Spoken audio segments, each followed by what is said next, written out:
Hello everyone, welcome back to our YouTube channel. This is Ayesha. Hope you guys are doing well. So आज का video है एक very chill no fuss makeup session.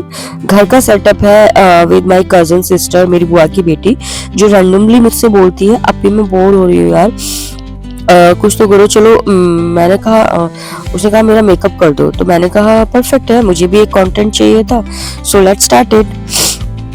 तो हम बनाने वाले हैं एक soft blue smoky eyes with clean base. Simple है लेकिन थोड़ा ग्लैम और वियरेबल है। स्टूडियो नहीं है, घर का कॉर्नर है, पर मेकअप तो भाई प्रोफेशनली रहेगा, इसमें कोई डाउट नहीं है। तो इसलिए हमने आईज पहले कर रहे हैं हम यहाँ पर, क्योंकि ब्लू टोन्स प्लस जो ग्लिटर होता है वो थोड़ा फॉल आउट करते हैं। सो हमने स्मार्ट मूव लिया, तो इसलिए पहले आंखों का सीन क्लीन करने का सोचा। पहले एक सॉफ्ट ब्लू लगाया क्रीज में, हल्का बिल्ड किया, फिर थोड़ा डीपर शेड ऐड किया आउटर कॉर्नर में ब्लैक में, और एकदम सटल स्मोकी इफेक्ट देने के लिए। फिर मैंने चूज किया एक ग्लिटर जो ब्लू टोन के साथ मैच करे लेकिन ओवर द टॉप ना लगे, और मैंने उसे फिंगर से ही प्रेस किया, क्लीन, नो मैसी। तो फिर उसके बाद थोड़ा लाइनर ऐड किया और डिफाइन द लैशेस को भी डिफाइन किया था मैंने, और काजल को मैंने इनर कॉर्नर आउटर कॉर्नर पे सारी जगह लगा लिया था, वाइट काजल लगा दिया था। और फिर उसके बाद मैंने मस्कारा लगाया फॉर अ वॉल्यूम। वाइट काजल से आंखें आपकी थोड़ी बड़ी लगती है और बहुत ज्यादा हाईलाइट होती है। सो सिंपल सा स्टेप है but it pulls the whole eye look together. फिर मैंने आईब्रोज को डिफाइन किया एक स्पूली ब्रश की हेल्प से, और मेरी कजन की आईब्रोज नहीं बनी हुई थी, तो मैंने जितना मुझसे ट्राई हुआ मैंने उतना बनाने की कोशिश करी। या वो मुझे बहुत ज़्यादा हंसी दिला रही थी, लेकिन फिर उसके बाद हमने बेस स्टार्ट किया। आईज हो गई थी तो स्किन को प्रैप किया एक अच्छे लाइट मॉइस्चराइजर से और प्राइमर से। कोई हैवी लेयर नहीं लगाई, नॉर्मल घर का ही लुक रखना था हमें। फिर हमने कलर करेक्टर किया थोड़ा, जहाँ जहाँ पे भी रेडनेस थी या थोड़ी सी डार्कनेस थी, थोड़ी बहुत थी, वैसे क्लीन स्किन थी माशाल्लाह।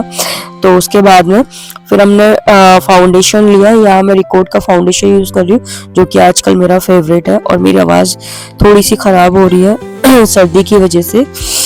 तो फाउंडेशन को ब्रश से अप्लाई करके अच्छे से डैप करके सारे फेस पे मैंने, फिर उसके बाद में अब स्पॉन्ज की हेल्प से उसको डैप करके ब्लेंड कर लिया।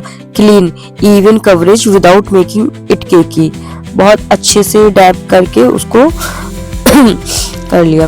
फिर उसके बाद में मैंने लूज पाउडर की हेल्प से बेस को अच्छे से सेट किया, और जहाँ जहाँ पे भी थोड़े से हाईलाइट पॉइंट्स थे वहाँ पे थोड़ा सा बेक किया। बाकी हर जगह सिर्फ मैंने फाउंडेशन को जो बेस था उसको लॉक किया।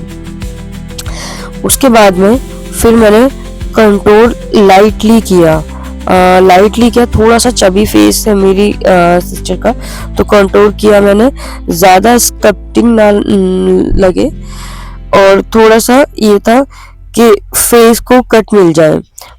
फिर मैंने जहां जहां पर भी मुझे लगा कि नोज को शार्प करना चाहिए, नोज को मैंने शार्प किया, और चीक्स को शार्प किया।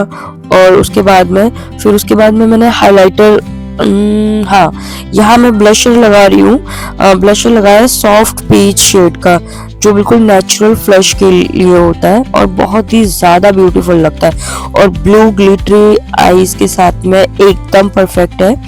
तो उसके बाद में फिर मैंने यहाँ पे हाइलाइटर, अब थोड़ा सा हाइलाइटर लगाया, बस चीक बोन्स और नोज वगैरह पे टिप पे लगाया, ताकि सॉफ्ट ग्लो आए, डिस्को बॉल ना बने, बस सॉफ्ट ग्लो आए। बहुत ज़्यादा चमकीला नहीं करना था, क्योंकि ऑलरेडी आईज जो है वो हाईलाइट है आज के मेकअप की। या तो अब आ रही थी लिप्स के लिए। तो लिप्स के लिए हमने रखा था यहाँ पे सॉफ्ट न्यूड पिंक शेड, क्योंकि आईज ऑलरेडी थोड़ा बोल्ड है, तो भाई बैलेंस तो करना बहुत जरूरी है, और बैलेंस बना रहता है इससे। एंड में मैंने सेटिंग स्प्रे लगाया था, जो कि उसकी क्लिप नहीं ऐड कर पाई हूँ मैं, ताकि जो मेहनत की है वो टिकी रहे, प्लस में नेचुरल फिनिश भी आ जाता है इससे। तो यहाँ पे मेरा फाइनल लुक एकदम रेडी था, जो कि बहुत ही ज़्यादा सुंदर निकल के आया था। सॉफ्ट ब्लू ग्लैम जो कैजुअल भी लग रहा था और कैमरे पे पॉपअप भी कर रहा था। नो फिल्टर, नो ड्रामा, सिर्फ क्लीन मेकअप और चिल वाइब। मॉडल क्या यार, मेरी सिस्टर बोल रही थी ऐसे ही रोज कर दिया करो अब भी मेकअप। मैंने कहा रोज नहीं, सिर्फ रील्स के लिए ठीक है। अगर आपको ये real time real skin makeup पसंद आया हो तो लाइक, कमेंट, शेयर करना ना भूलें। Bye bye.